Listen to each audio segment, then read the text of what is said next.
Good. Okay. So remember, there are delusions and virtues. This is a really precise view in Buddhism. We do not think this way in Buddhist psychology, and we have to identify these very precise conceptual stories in the mind. This is our job as a Buddhist, So love they all start as a thought. They're all concepts. So love is a thought. May you be happy. So of course, as you grow that, it becomes real affection. There's energy behind it. We get that, So when you see others, you see them happy, and the thought is you want them to be happy. Or you see, and they're not happy, and you want them to be happy. Then compassion is you want them not to suffer. So these are so fundamental, wanting others to be happy and wanting others not to suffer. Then the development of these really powerfully lead to this brave attitude of the Bodhisattva called great compassion. Not only do I want you not to suffer, but what could I do to make it happen?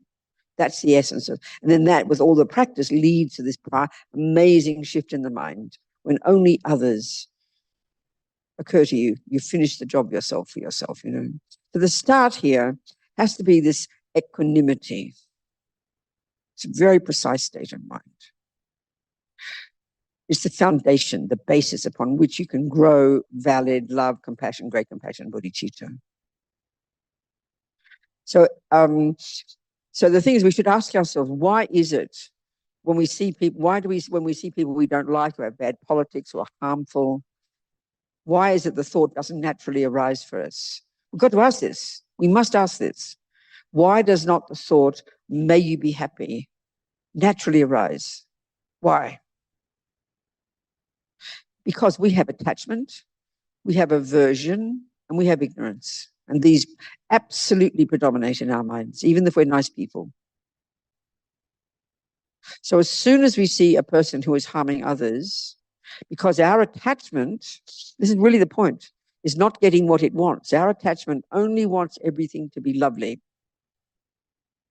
Our attachment only wants people to do what I want them to do, which is to be nice, because it suits me. This is really how it is. This is the delusions. So as soon as my attachment doesn't get what it wants, as soon as I see a person harm another,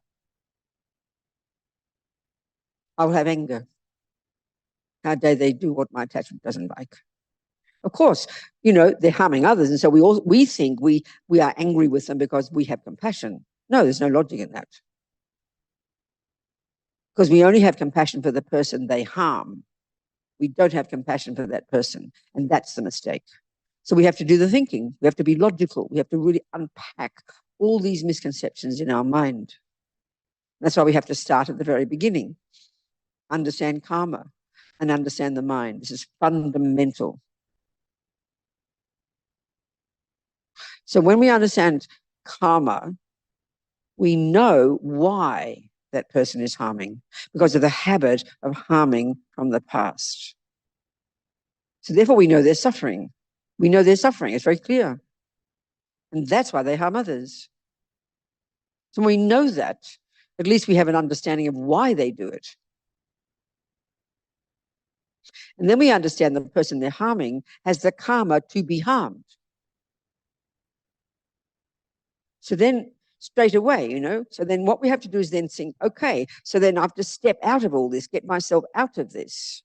And the first step that will enable me to see all this properly is to recognize this very bare bones fact that visualize in front of you right now as we speak, that to the left in front of you is the object of your attachment, your beloveds, one person, let's say, or your pussycat or something, a being for whom you have attachment. Put them right there in front to the left. And in the middle, you put a person you don't like. Could be a politician, your ex-husband, person at work, person you have aversion for, who irritates you, upsets you, hurts you. We all have them. And the person to the right is a person who's neither harmed you nor helped you. And how do you feel about them? Complete indifference. So attachment for the first one, aversion for the second, and complete indifference for the third. And that's the universe. That's how we all are, because we have attachment. The three poisons, aversion and indifference. And that dominates our viewpoint of others. So because we have no view of karma, we see everything in a mistaken way. So understanding karma for ourselves first, knowing why we do things, and therefore we know why other people do it. Therefore we have compassion. But that comes later. So the starting point, the logic, this is the point now, I'm back with equanimity. The logic of equanimity is that everybody wants to be happy. Whether they're a murderer or a saint, they want to be happy. They're driven by the yearning to be happy. And everybody doesn't want suffering. Everybody is driven by the yearning to be free of suffering. It's got nothing to do with being a good person, a bad person, a monster. It's got nothing to do with that. And we've got to get all that out of the way. And of course, the only way you're going to see that is because you know yourself. Every second, you only want to be happy. And then all you try to do is find it. And every second, you know you don't want to suffer. And you're always trying to be avoiding it. When you know that yourself, it's much easier to see that others are exactly the same. This is the key point. Equanimity is that simple fact. That's what equanimity means here. So get yourself out of it. Get yourself out of the equation. Step back and see these three people. The usual view, like I said, attachment makes the friend look divine. And as long as they keep doing what your attachment wants, then of course you're prepared to want them to be happy. You're prepared to want them not to suffer. So you do have love and compassion, but only for them, because they do what you want. That's the point that's very embarrassing to admit. Our love and compassion right now is contingent upon them doing what my attachment wants. So it's not pure at all. You have to see that. That's the world. Your beloved. Look at them, you know. As long as they do what your attachment wants. That's why you have a fight with your husband, that for that 1 hour you hate him. He's in the enemy category because he's not doing what your attachment wants. Then you calm down and you have attachment again. Look at the enemy, the person, we mightn't call them that. Is the object of our aversion. And what by definition that is a person who doesn't do what who actively doesn't do what my attachment wants, who does what my attachment doesn't want. They hurt me. Or they do things to hurt other people, the people that I like, you know. They hurt someone else's cat. So because I'm attached to cats, I have anger towards them.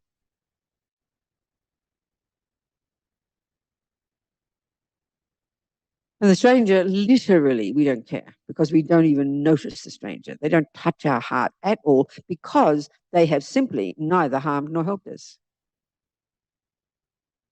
So there's a very superficial projections we put onto the whole world, and everybody does this. Ants, dogs, monkeys, the whole universe is driven by these three misconceptions.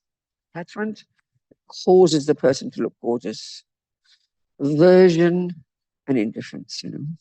So on the basis of this, we only have love and compassion for the friends. We have aversion for the enemies, and we couldn't care about the strangers. So what we're trying to do on the compassion wing is fundamentally shift that. This is the foundation. And then it's upon this that we can start to love and have compassion for all sentient beings. It's a huge point.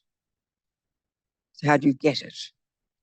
You have to argue with the delusions. Argue with them. That's all. You've got to use clear logical analysis. These meditations, in how to get bodhicitta, you're using clear logical arguments, which sounds surprising to us because we just think these are all kind of gooey feelings, you know. No, delusions are so rooted in our mind. We have to argue with them and use virtue to argue with them because they have no logic.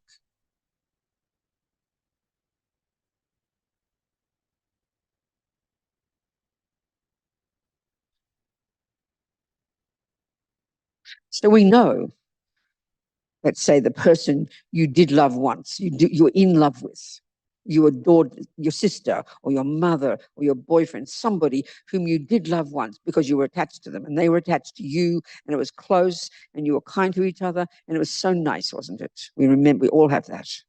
And then something happened. Something changed, didn't it? They stopped liking us. They blamed us. So then now we can't stand the sight of them.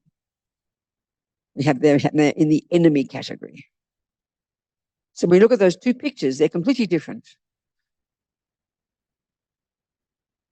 So the fact is they might have harmed us, no argument. But this is not the logical basis. This is the trouble. This is not the logical basis for wanting them to be happy.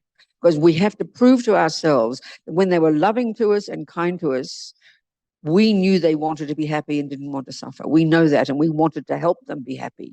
We wanted to help them not suffer. We were so good to them because we knew they wanted that. But as soon as they start harming us, we forget they still want to be happy. We forget that point. In other words, in them, nothing has changed. This is the point. In them, nothing has changed from the point of view of their only wanting to be happy. And of course, because of that, and then because of some karma, they harmed you. It was because they want to be happy. We have to understand that. Whatever any sentient being does, it's driven by the yearning to be happy and not suffering. So while we lash out to somebody and harm them, is that we don't want suffering. It mightn't be a pure motivation. That's not the point. But it's a drive in everybody. That's all we're trying to see. It's very fundamental. So that person who once was kind to us and now isn't, from another point of view, those two things are different. But from the fundamental point of view of the drive within them, nothing is different. When they were your beloved, they only wanted to be happy. When they're your enemy, they only want to be happy. This is what we have to prove to ourselves. This is what we have to prove to ourselves. This is logical. It's not emotional. That's what we're trying to get. Equanimity is the recognition of that fact.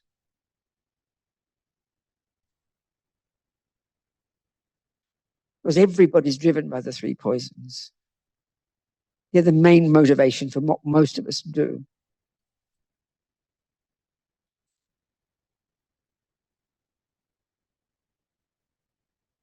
So how do you apply this in daily life? Such a powerful practice. This is not yet wanting them to be happy and wanting them not to suffer. This is very incremental. Each of these is a precise point and a step that leads to the next, to the next. This is the basis for wanting to begin to develop love and compassion. It's the foundation. Because now the logical basis, so-called logical, not logical, for my wanting you to be happy is that as long as you make me happy. It's contingent upon that. It's clear. So we're trying to shift that to being, I want you to be happy. Not because you make me happy, but because I know you want to be happy. That's the shift. That's what we're trying to see. It's a very logical point. It's not emotional. It's hard to get it. But it's got to be based on logic. And a really perfect way to see that is look at yourself. Think of yourself. At some point, one person adored you and saw you as a friend because you fulfilled their attachment. They loved you. They adored you because they were attached to you, and that you fulfilled their attachment by doing what their attachment wanted. Then at some point, you changed, isn't it? You stopped being in love with him. You cheated on him. So now how does he see you? You're the worst, ugliest person on the planet. You're now in his enemy category. But look at yourself. While you were in love with him, you only wanted to be happy. And while you went against him and cheated on him, was because you want to be happy. The same reason. So you always want to be happy. That's never shifted. That's the thing. See it in yourself, and you know that others are like that. Because we're so dominated by them doing what we want. We're so dominated by attachment. It's very hard to see this. It doesn't mean because a person, it doesn't mean because a person wants to be happy, it doesn't mean that they're virtuous.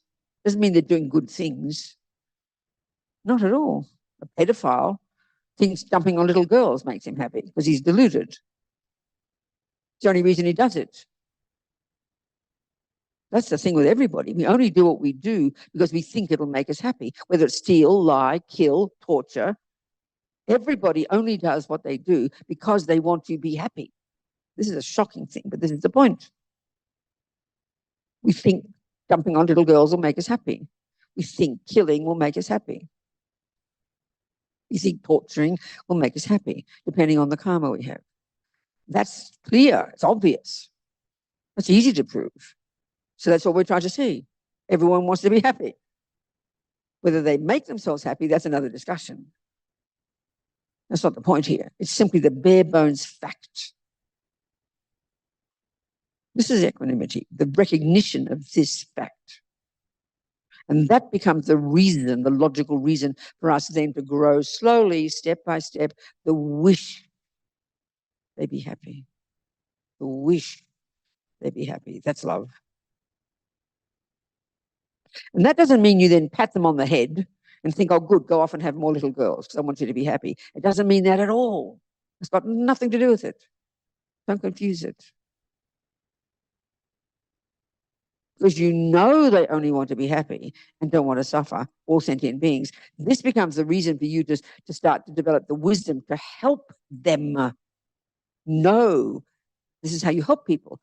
Help them learn to know what is the cause of happiness and what is the cause of suffering. Well, the cause of suffering is that they're harming others, and the cause of happiness is they're helping others. But it's nothing to do with whether they're a good person or bad person. Oh, he wants to be happy, pat him on the head. No. Nothing to do with that. That's why if we think about enemy, the person who really did harm us, then you say, he wants to be happy. We think, oh, well, you're patting him on the head and saying, go off and keep being mean to me. That's not the point. It's something very fundamental to see this drive in all of us. And this is even why we harm others, because we want to be happy and don't want to suffer. This is something so primordial. So it's the recognition.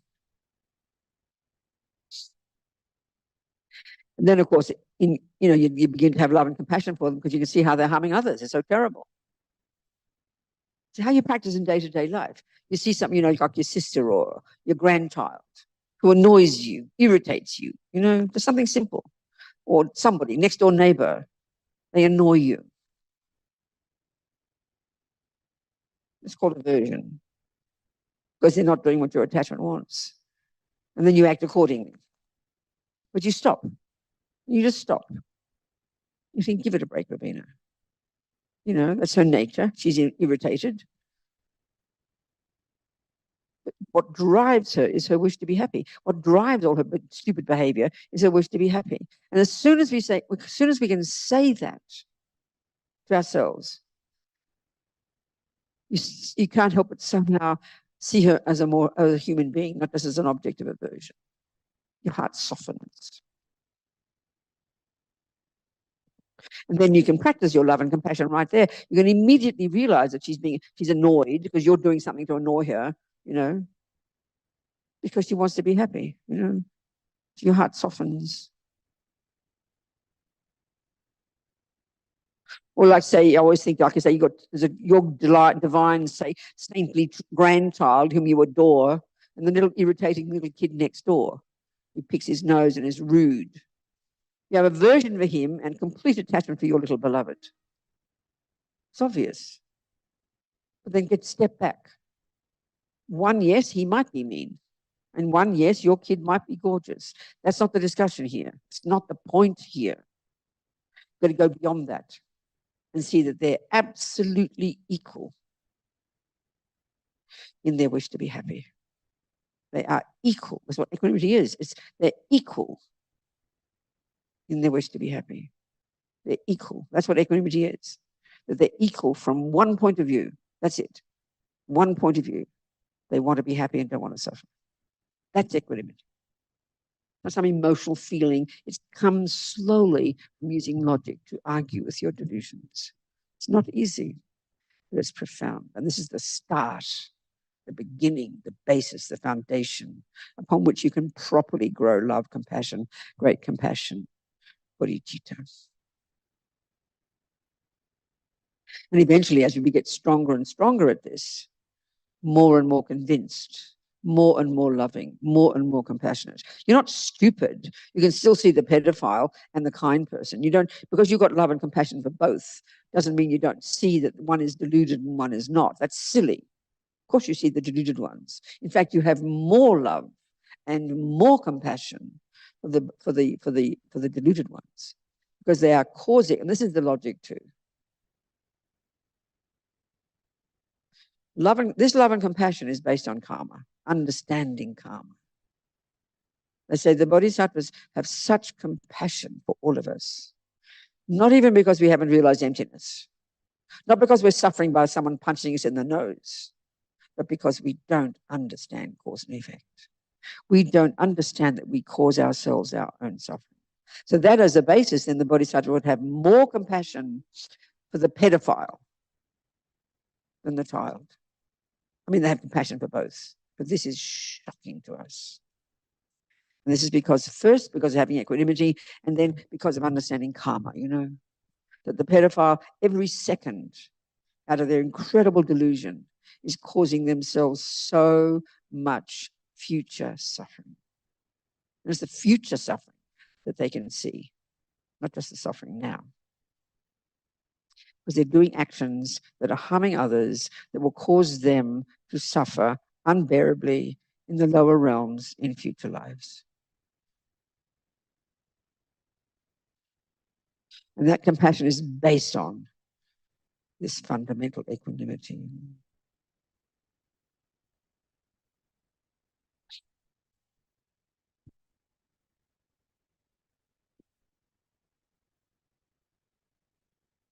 So it's a very logical thing. These meditations are not, you know, emotional, kind of gooey feelings. We think of love and compassion like that. We think of equanimity like that, very kind of superficial. It's very logical. Everybody, whether they harm you or help you or do neither, they are equal to each other in their wish to be happy and their wish not to suffer. We just to practice just that, seeing people more clearly, is already profound in the day, you know. And then you grow upon that. We start to grow. May you be happy. May you not suffer. And then we have the key one is the bodhisattva's one of I will make it happen. That's where you start to act. I will make it happen. What can I do to take away the pain? What can I do to make them happy? That's action.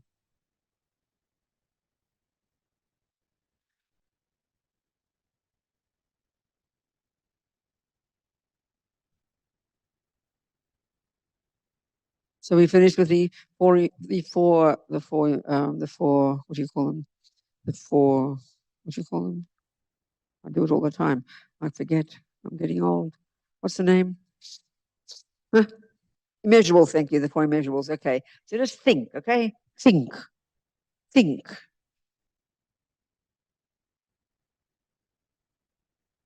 This is now a bit different. It's wanting others to have these things. Now we want others to have it. We're not discussing ourselves having it. So the measurables are wanting others to have it. So think, may all sentient beings abide in equanimity, free of attachment, aversion, and indifference. May they abide so. Now the bodhisattva attitude. I will make this happen. This brave attitude.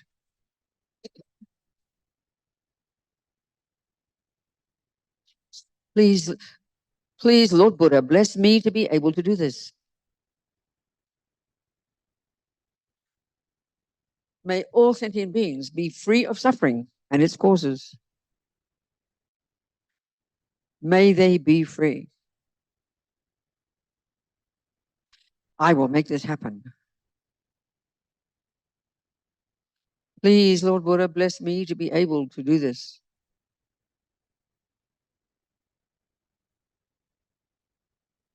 May all sentient beings have happiness and its causes. And Lama Zopa says we should also think their happiness or enlightenment. May they have them. I will make this happen.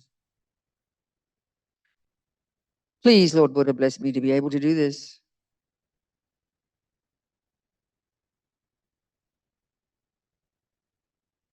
How wonderful it will be if all sentient beings were never parted from higher rebirths and liberation's excellent bliss. May they never be parted. I will make this happen. Please, Lord Buddha, bless me to be able to do this.